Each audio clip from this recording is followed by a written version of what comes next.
Welcome प्यारे बच्चों, एक बार फिर हम आपकी प्रिपरेशन को एक नया लुक देते हैं, ठोस शुरुआत देते हैं। तो जो हमने पेपर अपलोड किया था उसका पहला सेट हमने सॉल्व कर दिया था, मतलब कुछ क्वेश्चन सॉल्व कर दिए थे, क्वेश्चन 9 तक सॉल्व कर दिए थे। आज बैलेंस क्वेश्चन सॉल्व करेंगे, बैलेंस क्वेश्चन सॉल्व करेंगे। तो देखते हैं क्या है हमारा। साथ ही में मैं कॉन्सेप्ट बिल्डिंग क्लासेस भी आपके लिए लेके आ रहा हूँ, ठीक है। तो उसमें आपको क्या है, कुछ ऐसी चीजें जो आप याद करते हो और याद करने की जरूरत नहीं है, उनको आप याद करते हो, आप मुझे बता सकते हो। मैं उसके ऊपर पर्टिकुलर वीडियो बना दूंगा ताकि आपको समझ में आए, वो आप याद ना करो। मैथ्स में ऐसी कोई चीज नहीं है जो आप याद करो। हाँ, समझ के आप अपने, मैं किसकी बात कर रहा हूं, जो बच्चा 80 आउट ऑफ 80 की तरफ बढ़ रहा है। बाकी अपना अपना लेवल होता है, अगर आपको समझ में नहीं आता है तो आपको याद करना ही पड़ेगा, लेकिन आप कुछ चीजें आसानी से पढ़ भी सकते हो समझ के, ठीक है। तो हम क्वेश्चन नंबर किस पे थे, डायरेक्ट मैं पहुंचता हूँ। क्वेश्चन नंबर, ये कौन सा क्वेश्चन है हमारा, 11 है। हम इसके पीछे वाले क्वेश्चन पे थे, मतलब क्वेश्चन नंबर 10 करने वाले हैं हम, क्वेश्चन नंबर 10 करने वाले हैं। तो आप देख सकते हो क्वेश्चन नंबर 10 क्या है। Prove that the product of 3 consecutive positive integer is divisible by 6। हमें क्या प्रूव करना है, हमें प्रूव करना है कि प्रोडक्ट ऑफ क्या, प्रोडक्ट ऑफ 3 कॉन्जिक्यूटिव इंटीजर्स। तो हमको पता है क्वेश्चन नंबर 10 और एनी ए एंड बी, जो कि ए एंड बी क्या है, ए एंड बी क्या है, पॉजिटिव इंटीजर है। क्या है, पॉजिटिव इंटीजर है। अच्छा, क्या है ये, कौन कैसे लिखते हैं, पी क्यू प्लस आर। और मैं ज्यादा डिफाइन नहीं करूंगा, ये मैंने आपको कल डिफाइन करके बताया था, ये हो जाता है। तो यहां पे हम क्या करेंगे, पुट बी इक्वल टू 6। तो जब हमने बी को 6 पुट कर दिया तो हमारे पास चीजें कहां से आ गई, क्या आ जाएंगी, आर लिखूं, यहां पे मैं आर लिखूं। आर क्या वैल्यू ले सकता है, आर क्या वैल्यू ले सकता है, ये कल मैंने आपको बताया था। आर मेरे पास वैल्यू ले सकता है, ये वैल्यू आर ले सकता है, ये मैंने आपको बताया था। ये इसीलिए जो ये टर्म है ये इसीलिए इंपॉर्टेंट बन जाती है, ये जो एक्सप्रेशन है इसीलिए इंपॉर्टेंट बन जाती है, मतलब आर नंबर ऑफ केस बनाता है, आर नंबर ऑफ केस बनाता है, ठीक है। तो अगर मेरे पास कोई 2 ए बी है तो ये यूक्लिड लेमा है, ठीक है, यूक्लिड लेमा है। और क्वेश्चन में प्रूव करना है कि 6 से प्रोडक्ट ऑफ 3 नंबर डिविजन होगा। तो ये नंबर 6 के टर्म में हमने 6 इसको इसलिए यूज कर लिया कि हमको यहाँ पे 6 लेके आना है। तो केस 1 अगर मैं बात करूं, केस 1 की बात करूं तो आर हमारा 0 है, आर हमारा 0 है। तो जब आर हमारा 0 है तो लेट जो नंबर है हमारा एन क्या है, एन क्या है, एन है प्रोडक्ट ऑफ 3 कॉन्जिक्यूटिव नंबर। तो मान सकते हैं अगर आर 0 है तो ए हमारा क्या हो जाएगा, ए हमारा हो जाएगा 6 क्यूब। तो नंबर क्या हो जाएगा, ए इंटू ए प्लस 1 इंटू ए प्लस 2 हो सकता है, क्या हो सकता है। अगर मैं नंबर ले लू, लेट ए किस फॉर्म में आ जाए, तो आप करके देखो। ए की जगह हमने क्या लिखा, 6a। अच्छा, यहां क्या लिखा, 6a प्लस 1, तभी तो कॉन्जिक्यूटिव नंबर बनेंगे ये। अच्छा, ये अगर समझ में नहीं आ रहा है तो लिखा हुआ है prove that product of 3 consecutive positive numbers. ए कोई नंबर है, ए नंबर हमने बना लिया, ठीक है, ए हमने नंबर बना लिया, ए नंबर ये है, ए ये वैल्यू ले सकता है। जब आर 0 है तब ए ये होगा। तब एन हमने क्या एज्यूम किया, ए इस फॉर्म में है, एन इस फॉर्म में है कि वो प्रोडक्ट ऑफ 3 नंबर्स है। ए क्या है, किस फॉर्म में है, प्रोडक्ट ऑफ 3 नंबर्स है। तो ए अगर ये नंबर 6q है, ये नंबर 6q है, तो ये क्या आएगा, सॉरी ये क्यू लिखा जाएगा, दैट इज क्यू, ये मत समझिए, ठीक है, इस तरीके से लिखा जाएगा। अब क्या मैं यहां से इसको ऐसे लिख सकता हूं, मैंने 6 कॉमन लिया और बाकी चीजें अंदर रख दी, क्या अंदर रख दिया, क्यू 6q प्लस 1 और q क्या है, q तो हमारा एक इंटीजर है, तो जब इंटीजर है तो ये पूरी वैल्यू को अगर मैं m एज्यूम कर लेता हूं, therefore we can say n is divisible by 6। यहां लिख देते हैं n is divisible by 6, n is divisible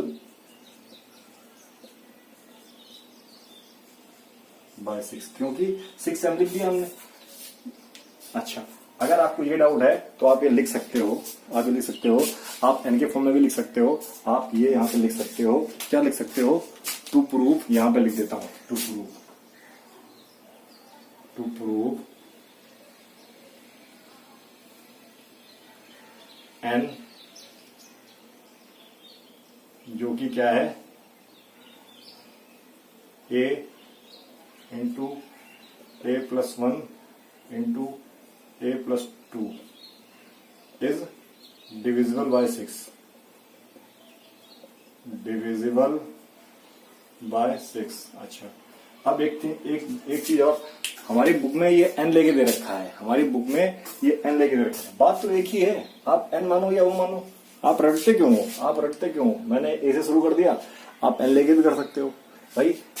इसको मैं यहाँ पे n ले लेता तो n हो जाता, मैंने है तो नंबर ही, इसको एक वर्ड वेरिएबल में और बढ़ा देता, तो क्या था, फॉर एनी 2 नंबर, हमको ये पता है, लेकिन हमको 6 की बात हो रही है, तो d को हमने 6 पुट कर दिया, और d को 6 पुट करते ही हमारे पास ये 6 केस डेवलप हो गए। तो फर्स्ट केस में a की वैल्यू 6q आई, तो जब एक नंबर 6q है तो उसके एक आगे वाला नंबर और एक और आगे वाला नंबर, हम पीछे वाले नंबर भी ले सकते हैं, एक पीछे वाला और पीछे वाला नंबर भी ले सकते हैं, लेकिन याद नहीं करना है, हम पीछे वाला लेते तो थोड़ा इजी हो जाता, लेकिन कोई फर्क नहीं पड़ता। ठीक है, आगे देखते हैं। अब दूसरा केस टू, अब मैं थोड़ा केस जल्दी करूंगा। क्या केस 2, जब r मेरे पास 1 है, जब r क्या है मेरे पास 1, जब r मेरे पास 1 है तो a की वैल्यू हो जाएगी मेरे पास, 6q प्लस 1, देयरफॉर n मेरा यही है, n क्या है,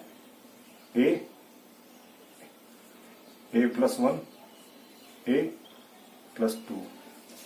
ठीक है, ये हो जाएगा। अच्छा, -1 करके थोड़ा इजी हो जाएगा, लेकिन अगर समझ में आता है तो आप कहोगे तो मैं वैसे भी कर दूंगा। ठीक है, ऐसा नहीं है कि हर स्टेप में होता है, अगर याद करोगे तो आप कैसे भी याद कर सकते हो। ठीक है, अब ये हो गया, तो मैं रखता हूं वैल्यू, a की वैल्यू क्या है, 6q प्लस 1, इसकी है 6q प्लस 2, इसकी है 6q प्लस 2, सॉरी, जब इसमें 1 जुड़ा तो 2 हो गया, जब इसमें 1 जुड़ा तो 3 हो जाएगा। ये चीज समझो भाई, इसको मैंने 6q प्लस 1 रखा है, यहां रखा 6q प्लस 1, तो ये 1 जुड़ के 2 हो गया, 6q प्लस 1 ये 3 हो गया। अब इसको मल्टीप्लाई नहीं करना है, ट्राई टू अंडरस्टैंड, मल्टीप्लाई नहीं करना है। क्यों नहीं करना है, हम यहां से 2 कॉमन लेंगे और यहां से 3 कॉमन ले लेंगे। फोकस क्या है, हमको दिखाना है कि जो हमारा ये n है, जो हमारा n है वो 6 से डिविजिबल है। तो हम जो इसके इक्विवेलेंट चीज आ रही है, उसको 6 के मल्टीपल में रख दें। भाई अगर मान के चलते हैं, हम बोलते हैं 54 6 से डिविजिबल है कि नहीं है, तो हमने क्या कर दिया, 6 नहीं गया, हमसे पूछा गया 54 डिविजिबल है कि नहीं है 6 से, तो हमने क्या किया, इसके इक्विवेलेंट 6 into 9 कर दिया।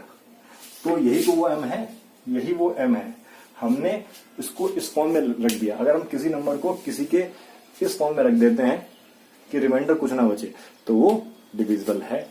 तो हमने यहीं पे क्या किया, यहां से 2 कॉमन लिया। अच्छा, अब देखो आप, मैं डायरेक्ट ये हो गया 6, डायरेक्ट हो गया, ये हो गया 6, ये तो मैंने ऐसे ही लिखा रहने दिया। अच्छा, जब यहां से 2 कॉमन लिया तो ये बन गया मेरे पास 3q और ये बन गया 1। अच्छा, जब यहां से 3 कॉमन लिया तो ये बन गया 2q और ये बन गया 1। ठीक है, और ये 6 यहां पे हो गया, और जो ये था इसको मैंने ब्रैकेट में बंद कर दिया, ये मैंने ब्रैकेट में बंद कर दिया। अब इसको मैंने दोबारा m ले लिया, ठीक है। अच्छा, मैंने दोबारा m ले लिया, किसको, इस पूरे टर्म को m ले लिया। Therefore n is divisible by 6। दूसरे केस में भी n डिविजिबल है 6 से, दूसरे केस में भी n डिविजिबल है 6 से। अच्छा, हम जब क्वेश्चन सॉल्व कर रहे थे अलजेब्रा में क्लास 9 में, क्लास 10 में, सॉरी क्लास 9 में 8 में, तब हम क्या है, एक क्वेश्चन में x ले लेते थे एक बार, तो दूसरी चीज को हम y लेते थे, z लेते थे। लेकिन आपके क्वेश्चन में क्या है, एक पैटर्न दे रखा है। देखो यहां भी मैंने m लिया है, यहां भी मैंने m लिया है, ठीक है, यहां भी मैंने m लिया है और आगे वाले में m लिखाऊंगा मैं अलग अलग भी ले सकता हूं, मैं अलग अलग भी ले सकता हूं।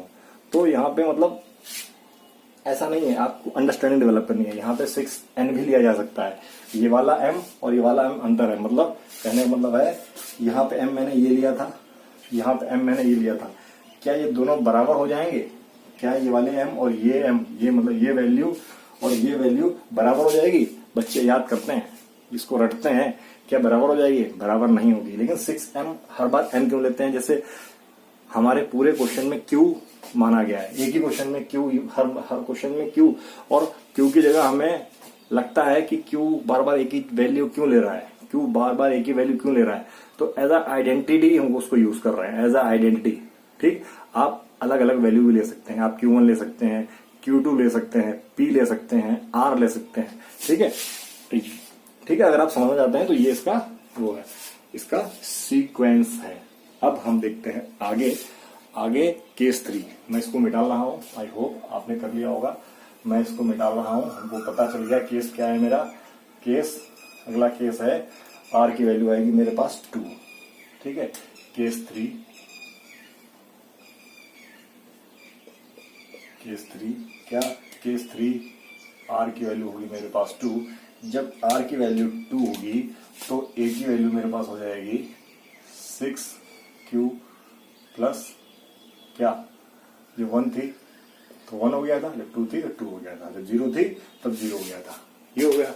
देयरफॉर n, देयरफॉर जो n है मेरे पास, n क्या हो जाएगा, n तो यही है ना मेरे पास, a की जगह मैं क्या रखूंगा, 6q प्लस 2, 6q प्लस 2, ठीक है, 6q प्लस 2 रखूंगा, 6q प्लस 2 रखूंगा।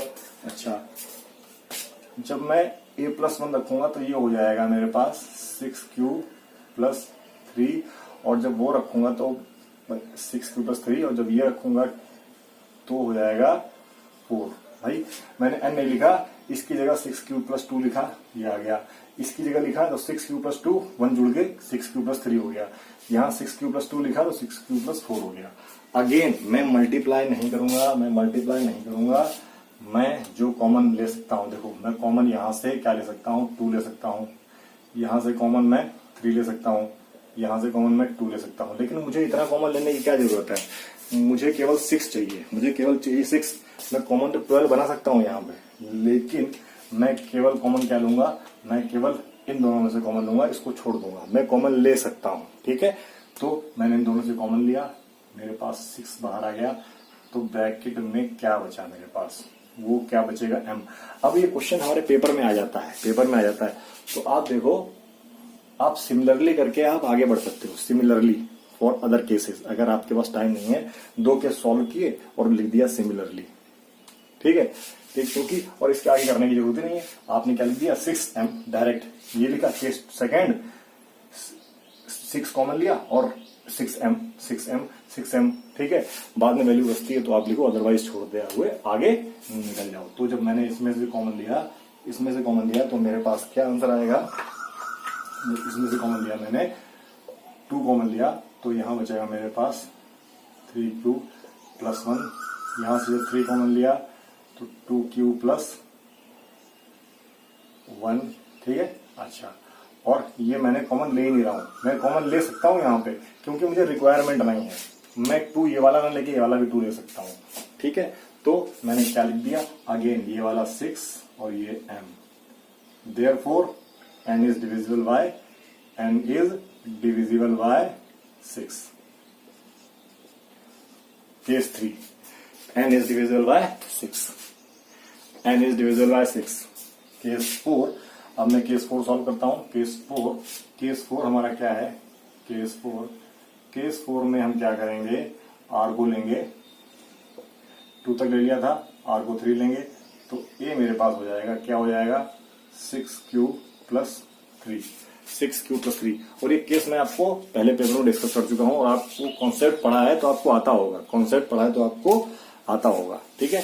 तो अब मेरे पास n क्या हो गया, जब ये हो गया तो मेरे पास n हो गया, क्या, a की वैल्यू ये एक बार हुई, एक बार इसमें 1 जुड़ा तो ये 3 की जगह 4 हो गया, और एक बार इसमें क्या जुड़ा, 3 में 1 जुड़ा, तो 3 में 2 जुड़ा तो क्या हो गया,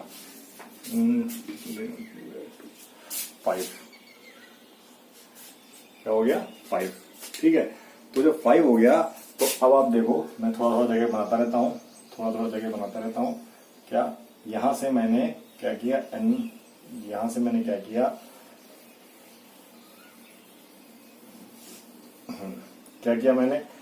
मैंने यहां से कॉमन लिया 3 और मैंने यहां से कॉमन लिया 2। यहां से कॉमन मैं इस बार ले ही नहीं सकता, यहां से कॉमन ले ही नहीं सकता, तो जो कॉमन क्या, इन दोनों का प्रोडक्ट तो हो गया 6, अंदर क्या बच गया, अंदर को मल्टीप्लाई करने की गलती नहीं करना, 2q प्लस 1, 3q प्लस 2, और इसको एज इट इज उतार दो, इससे कोई लेना देना नहीं है। और ये हमारा क्या हो गया, अगेन 6m, देयरफॉर है, या आखिरी में बताऊंगा, अच्छा ठीक है। Therefore n is divisible by 6 इस केस में भी। अब केस 5 देखते हैं, केस 5 में r की वैल्यू मेरे पास क्या होने वाली है, 4, तो a मेरे पास क्या हो जाएगा, 6q प्लस 4, ठीक है, 6q प्लस 4। अच्छा, तो जब 6q प्लस 4 हो गया तो n क्या हो गया, n मेरे पास हो गया a 6q plus 4, a plus 1 6q plus 5, और 6q 4 में 1 जुड़ गया, 2 जुड़ गया 6।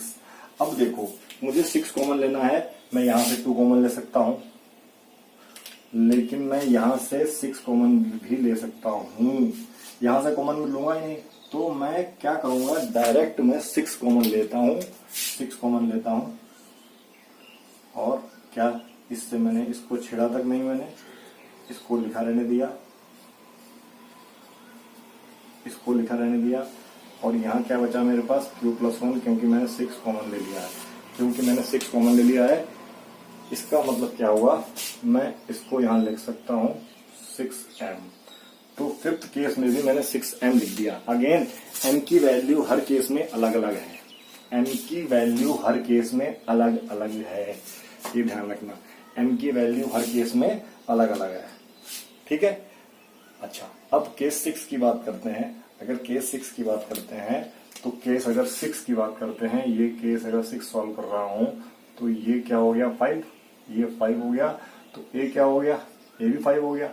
अच्छा, a 5 हो गया तो a की जगह हम क्या रखेंगे, 6q प्लस 5, 5 में 1 जुड़ा 6, 5 में 2 जुड़ा 7। अच्छा, तो अब मैं क्या कर सकता हूं, 6 कॉमन यहां से ले सकता हूं, यहां से कुछ कॉमन नहीं ले सकता, यहां से कुछ कॉमन नहीं ले सकता। तो जब मैंने कॉमन लिया तो ये क्या बचा, ये तो ऐसे ही आ गया, इसमें से मैं कुछ कॉमन नहीं ले सकता,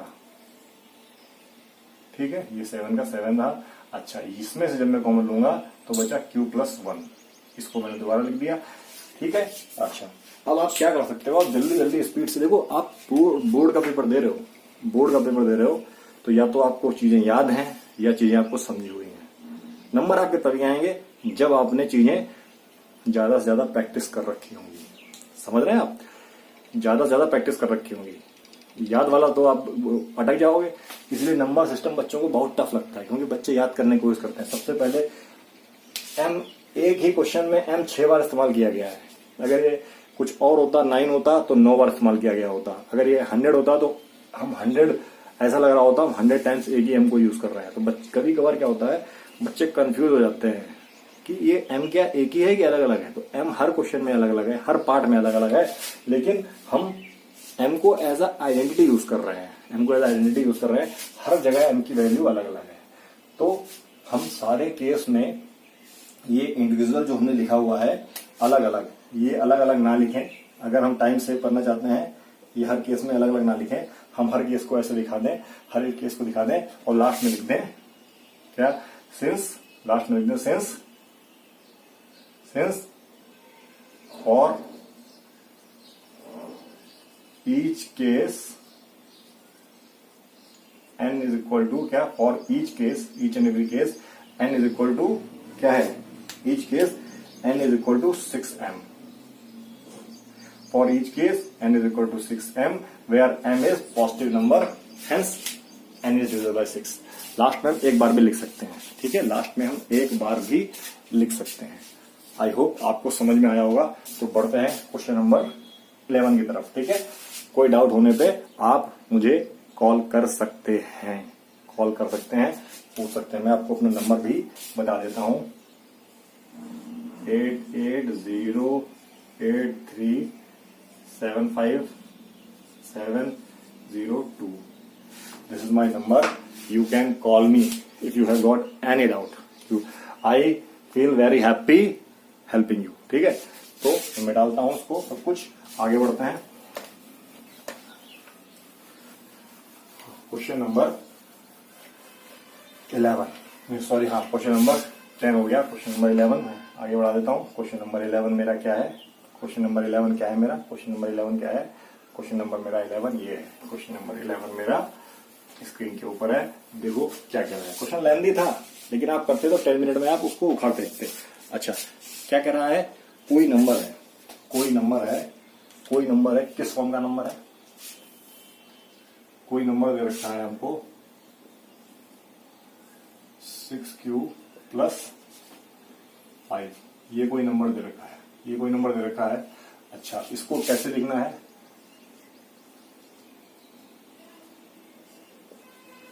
ठीक है। अब देखो, अब आपका क्वेश्चन देखो, ये क्वेश्चन क्या है, पेपर में आया हुआ है, ये पेपर में आया हुआ क्वेश्चन है, ये क्वेश्चन पेपर में आया हुआ है, आर.डी. शर्मा में भी है, हो सकता है एग्जाम्पलर में भी हो, यहां भी क्यों, तो ऐसा पॉसिबल है, लेकिन हमको दे रखा है तो हम उसको ही लेके चलेंगे। समझो आप, ये भी क्यों है, क्या ऐसा पॉसिबल है, तो आप समझो, भावनाओं को समझो। क्या मतलब, ये क्वेश्चन कह रहा है, क्वेश्चन क्या कह रहा है, कोई नंबर है,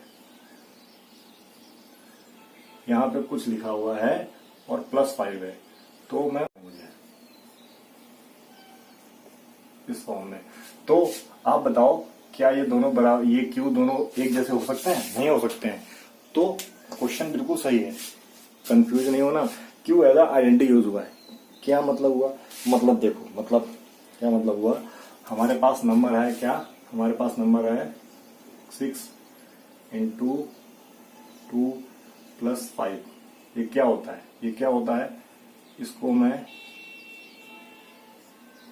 बच्चों वाला क्वेश्चन हो गया, हाँ, क्या लिख सकता हूं, वैसे लिख सकता हूं, मतलब ये क्या है, ये मेरे पास लिखा हुआ है 17 को मैं ऐसे भी लिख सकता हूं, लेकिन अगर मैं 3 के टर्म में लिखूंगा तो क्या मुझे यही 2 लिखना पड़ेगा यहाँ पे, नहीं, ये 2 नहीं लिखना पड़ेगा, मुझे कुछ और लिखना पड़ेगा। क्या लिखना पड़ेगा, 5।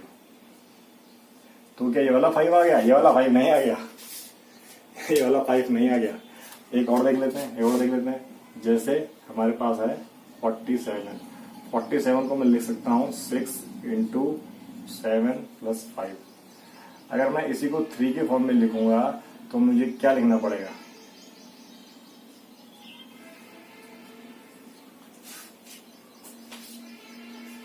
आप समझ रहे हैं, मतलब ये वैल्यू और ये वैल्यू सेम नहीं होने वाली।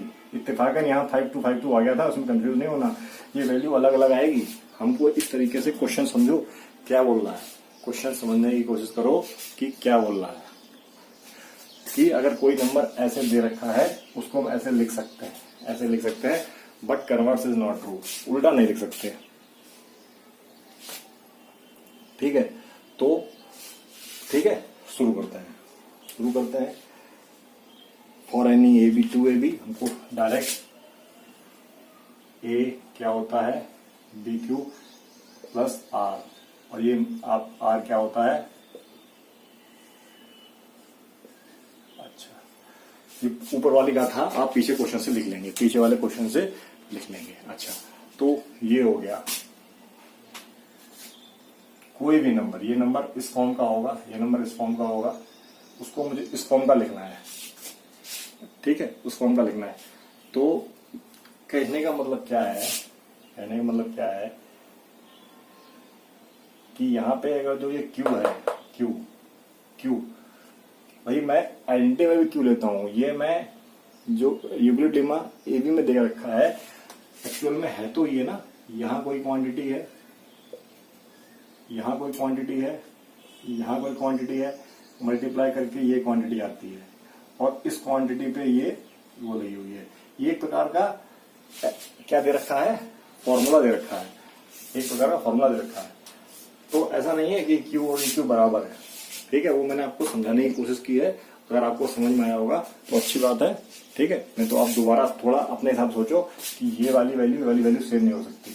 तो मैं यहाँ पे क्या कह रहा हूं, जो ये क्यू है, जो ये क्यू है, ये क्यू, इसके ऊपर लगा रहा हूं यूक्लिड लेमा।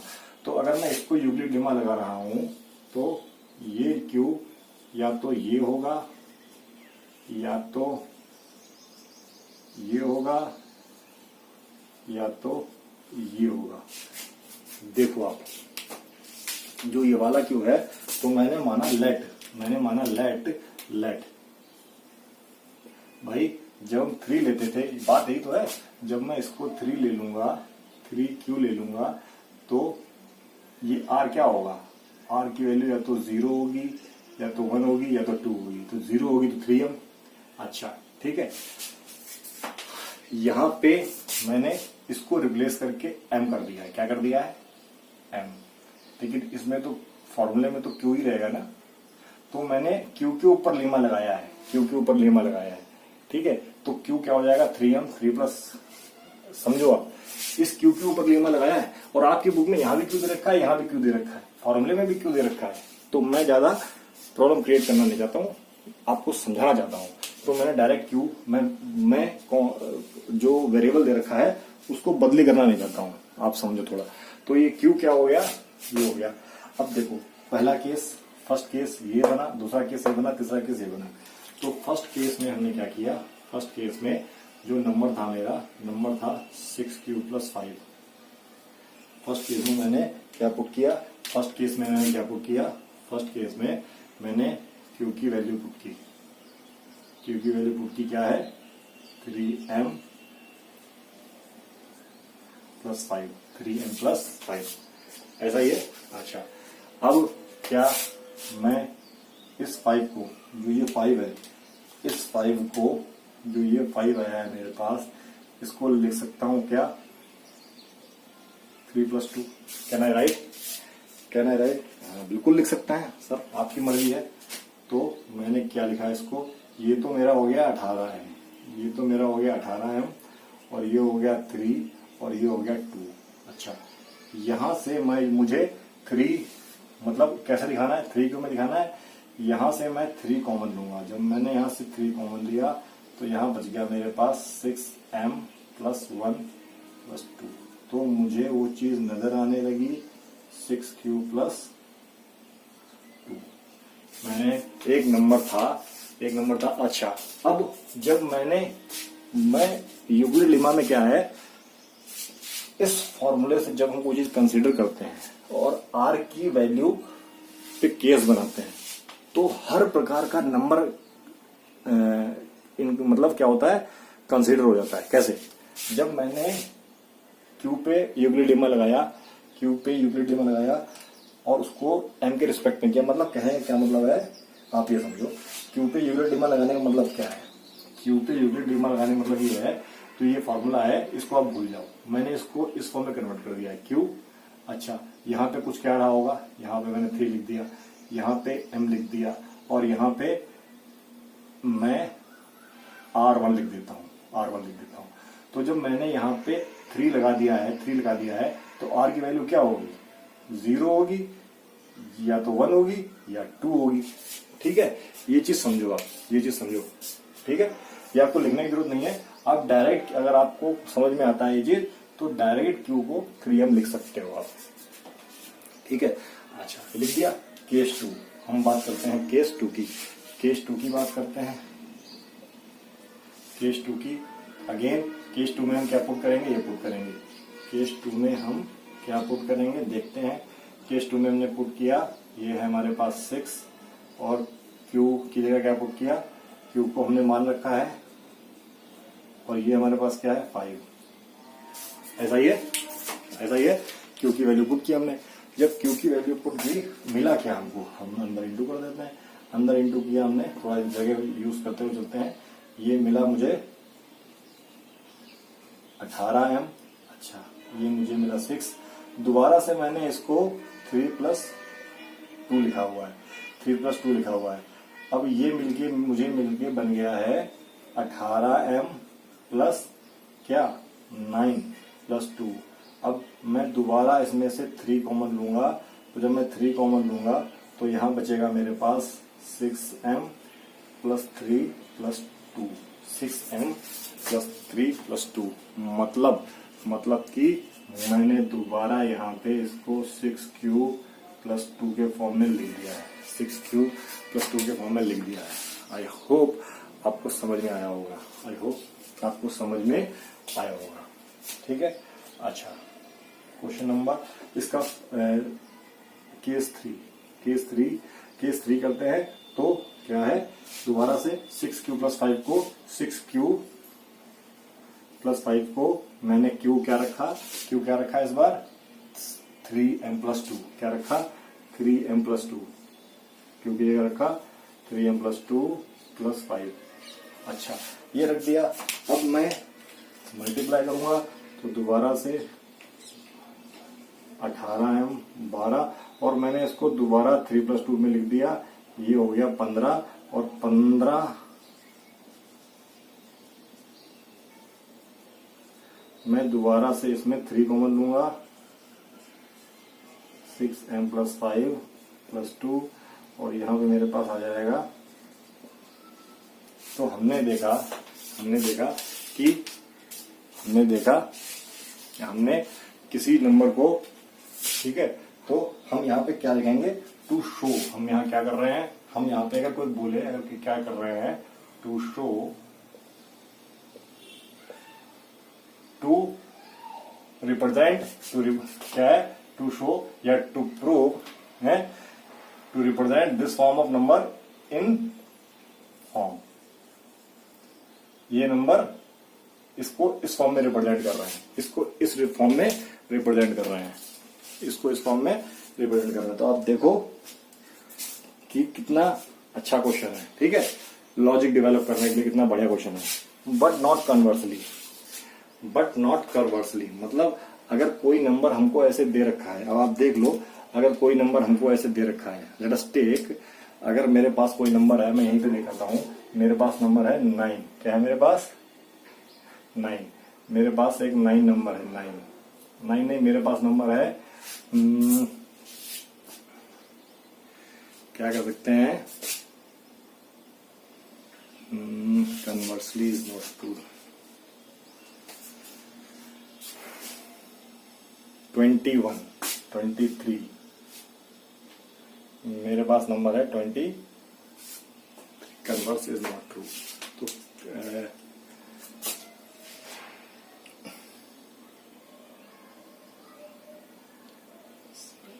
अगर यही नंबर मेरे पास क्या होता, अगर मेरे पास नंबर होता, ये नंबर मेरे पास 42, इसकी जगह नंबर होता मेरे पास क्या 44, क्या होता 44। तो 44 को मैं कैसे लिख सकता था, देखना, 44 को मैं लिख सकता था, लेकिन अगर मैं इसको 6 के टर्म में लिखूंगा, अगर मैं 6 के टर्म में लिखूंगा तो यहाँ पे 5 नहीं आएगा, यहाँ पे क्या आएगा, यहाँ पे 2 आएगा। अब आप देखो, conversely is not true, converse is not true. ठीक है, कन्वर्स इज नॉट ट्रू। तो इसको आप कैसे कर सकते हो, इसको आप कैसे कर सकते हो, आप डायरेक्ट भी लिख दो, अदरवाइज क्वेश्चन ज्यादा लंबा हो जाएगा। अदरवाइज क्वेश्चन तो अगर प्रूव करना चाहते हो कन्वर्स का तो देखते हैं, देखो। ठीक है, ये समझ में आया आपको? आई होप अगेन मैं आपको समझाने में कामयाब रहा। मैं इसको मिटाता हूं यहां पे। ठीक, अब देखो क्या है,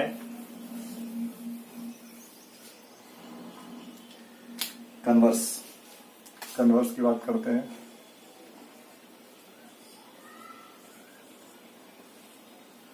मेरे पास क्यू क्या है, एक केस अगर मैं 2 का मल्टीप्लाई करूंगा ये हो जाएगा 2Q 6M। ठीक है, अब मैं अगर इसमें 2 जोड़ दूंगा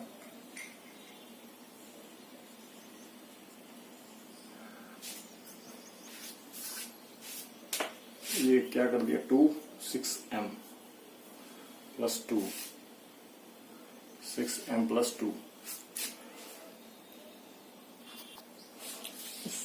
सॉरी मुझे यहाँ पे 3 मुझे तो यहाँ पे 3M चाहिए ना, 3M, थोड़ी ये गड़बड़ हो गया क्या। मैं यहाँ पे 3 का मल्टीप्लाई करूंगा, ये हो जाएगा 3Q, तो ये क्या हो जाएगा 9M।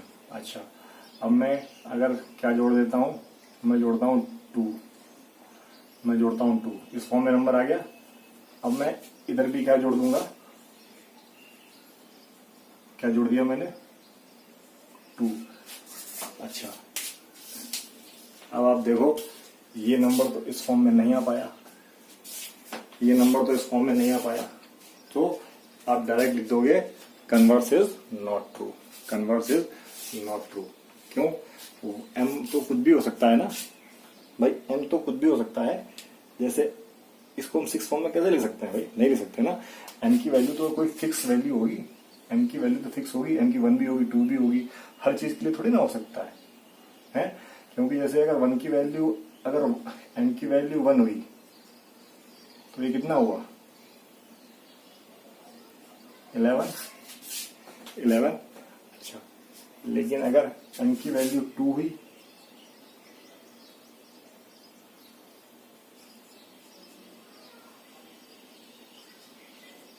तो हो गया 20। क्या दोनों में इस फॉर्म में लिख सकता हूं, 6Q प्लस 5 लिख सकता हूं? नहीं लिख सकता, नहीं लिख सकता, क्योंकि ये नंबर किस फॉर्म में आ जाएगा, ये नंबर आ जाएगा 6Q प्लस 2 में। हाँ, ये नंबर 6Q प्लस 5 में आ रहा है, 6Q प्लस 5 में आ रहा है। अगेन ये वाला Q और ये वाला Q डिफरेंट है, तो आप डायरेक्ट लिख दो converse is not true. Converse is not true आप दिखा के भी लिख सकते हो 4। ठीक है, आप दिखा के भी ये कर सकते हो। तो बढ़ते हैं नेक्स्ट क्वेश्चन की तरफ। आई होप आपको समझ में आया होगा। Question number 12। क्वेश्चन नंबर 12 क्या बोल रहे हैं, question number 12। Okay, question number 12, question number 12 में बताया जा रहा है कि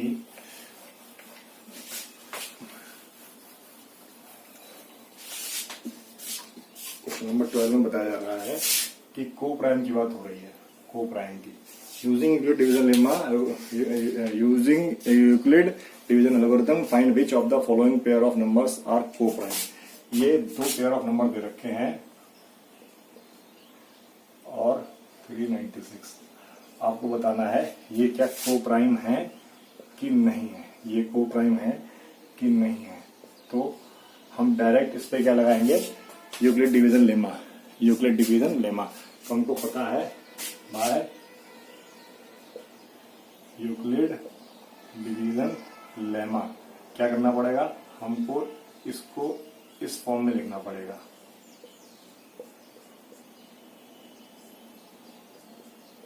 मतलब वही यूक्लिड डिवीजन लेमा क्या है, और 2A and B BQ plus R की वैल्यू क्या होती है, कई बार लिख चुके हैं, दोबारा नहीं लिखूंगा मैं। ठीक है, तो जब मैंने लिख दिया तो मैं डायरेक्ट ए को मैंने क्या लिया, ए को मान लिया मैंने, जो बड़ा नंबर होता है उसको लेते हैं ए, और जो छोटा नंबर होता है उसको हमेशा लेते हैं बी, उसको हमेशा लेते हैं बी।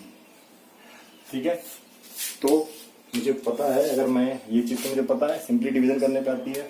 मुझे यहाँ पे लिखना पड़ेगा 1 और क्या आ जाएगा 1 और 70 96 70 और 96 166 165 क्या आ जाएगा यहाँ पे आ जाएगा 165।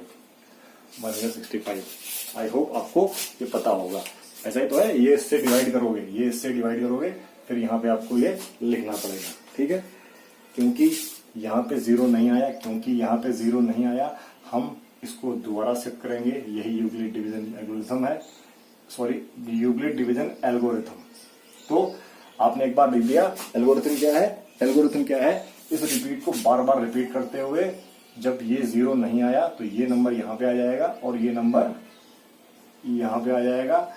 अब दोबारा यहाँ पे और यहाँ पे नंबर ढूंढना है, तो दोबारा हमारे पास क्या आएगा, देखो दोबारा हमारे पास 1 टाइम्स यहाँ बचा 35 और 31 66। ठीक है, अब दोबारा जीरो नहीं आया तो ये नंबर यहाँ पे आ जाएगा और 66 दोबारा हमें यहाँ पे कुछ ढूंढना पड़ेगा। तो क्या आया, इस बार आया 2 टाइम्स 132,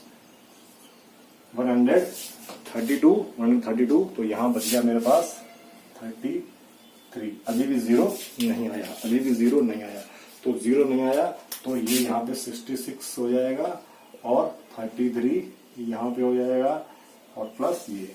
अब ये किसके बराबर है, यहाँ पे 2 लिखूंगा तो यहाँ पे 0 आ जाएगा। अब मैं लिख दूंगा हेंस HCF इसका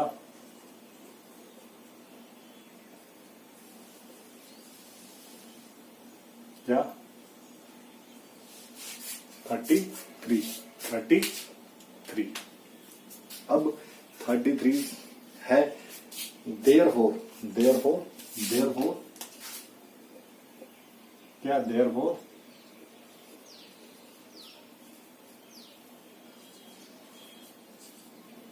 are not co-prime। अब यहां पे होता है co-prime क्या है, co-prime वो नंबर होते हैं जिनका HCF 1 होता है। मतलब अगर HCF कितना हो जाए 1 तो क्या हो जाएगा को-प्राइम। अगर HCF 1 हो जाता है, अगर दो नंबरों का HCF 1 हो जाता है, then they are said to be coprime. यहाँ पे हमने, और यूक्लिड डिवीजन एल्गोरिथम किस लिए यूज की जाती है, HCF निकालने के लिए यूज की जाती है। तो हमने जो फर्स्ट पार्ट किया तो हमने देखा को-प्राइम नहीं है। क्यों नहीं है, क्योंकि HCF 1 नहीं आया।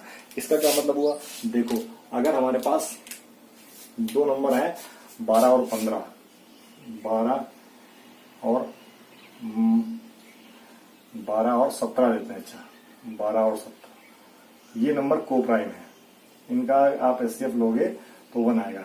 आप करके देख लो, 17 यहाँ लिखा, 12 इंटू 1 प्लस 5, क्योंकि 0 नहीं आया तो 12 मैंने यहाँ लिखा।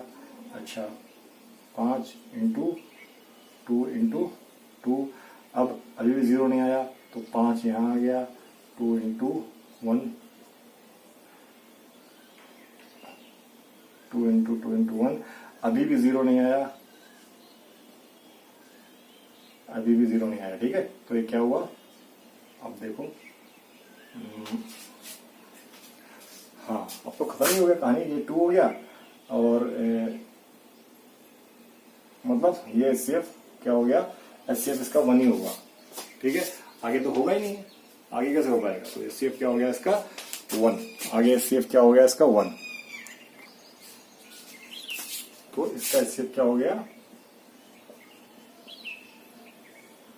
तो इसका HCF क्या हो गया, HCF हो गया इसका 1, इसका 1 हो गया। तो 1 हो गया तो हम बोल सकते हैं ये दोनों क्या हो गए, को-प्राइम, ये दोनों हो गए को-प्राइम, ठीक है। लेकिन यहाँ पे हमने देखा ये को प्राइम नहीं हुए। ठीक है, अब बात करते हैं इसकी पार्ट बी की। पार्ट बी की इसको चेक करते हैं इसी मेथड से को प्राइम है कि नहीं। तो ए तो बड़ा वाला नंबर हो गया, बी छोटा वाला नंबर हो गया। तो बाय यूक्लिड डिवीजन एल्गोरिथम यहीं पे यूज करते हैं। ये जब लिखा मैंने, अच्छा ये लिखा, ये कितनी बार जाएगा, इसका प्रोसेस क्या है, मैं इससे इस नंबर को डिवाइड करता हूँ, सिंपल डिवाइड करता हूँ, तो रिमाइंडर क्या बचता है। मतलब सिंपल हम ये कर रहे हैं ये निकालने के लिए। आई होप आपको पता होगा, ये कर रहे हैं तो ये कितने बार में जाएगा, जाहिर सी बात है ये 3 बार में ही जाएगा। तो कितना होगा देखो, 21 और 7 21 कहाँ से लगा, 4 कहाँ से लगा, 1 नहीं, ये तो 2 टाइम्स जाएगा, 2 टाइम्स जाएगा। तो 2 टाइम्स कितना हो गया, 1600, 1680, 1694, 2 टाइम्स। तो क्या 94 घटा दें, 1694 घटा दें इसमें से, तो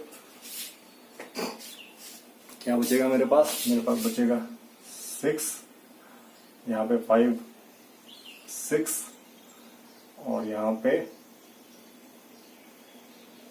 4 6 6, ऐसे ही तो आएगा देखो सिंपली। ठीक है, अच्छा अब क्योंकि यहाँ पे 0 नहीं आया है तो ये यहाँ पे शिफ्ट हो जाएगा, ये यहाँ पे शिफ्ट हो जाएगा, ये यहाँ पे शिफ्ट हो जाएगा, इनटू जाहिर सी बात है 1 बार वहीं जा रहा होगा। तो यहाँ क्या बचेगा देखो, यहाँ क्या बचेगा, यहाँ बचेगा 1। अच्छा अब ये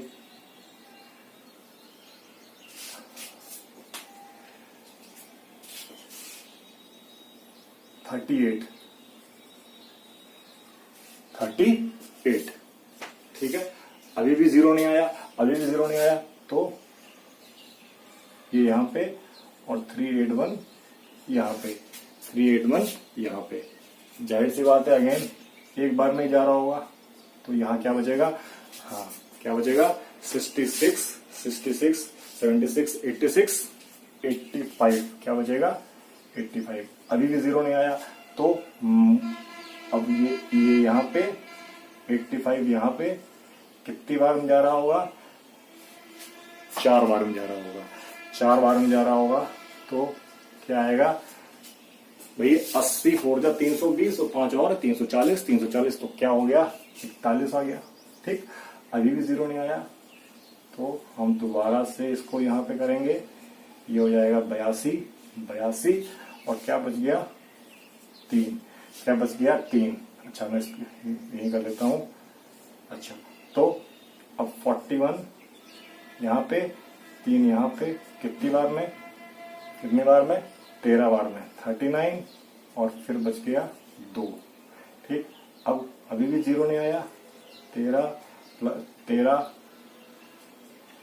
अच्छा ठीक है, अभी भी नहीं आया ना, तो क्या कर सकते हैं, 13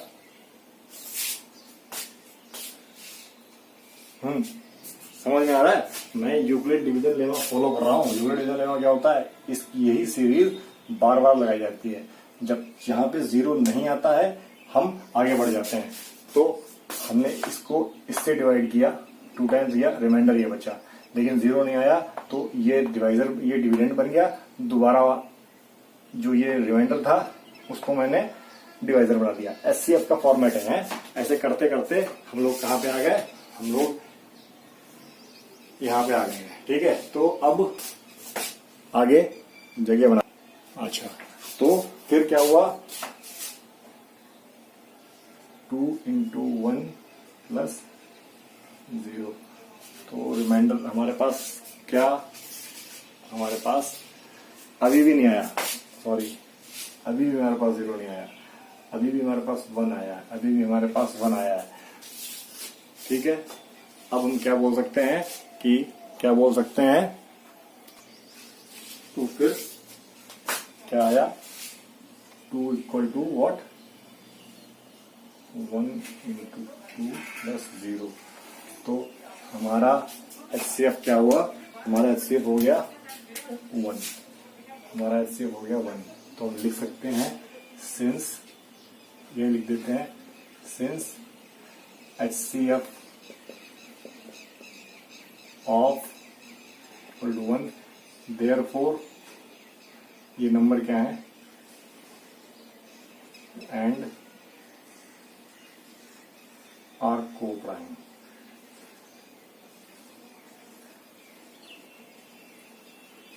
इस वीडियो में इतना ही रखते हैं, फिर मिलते हैं नेक्स्ट वीडियो में। आई होप आप लोगों को समझ में आया होगा। Bye bye.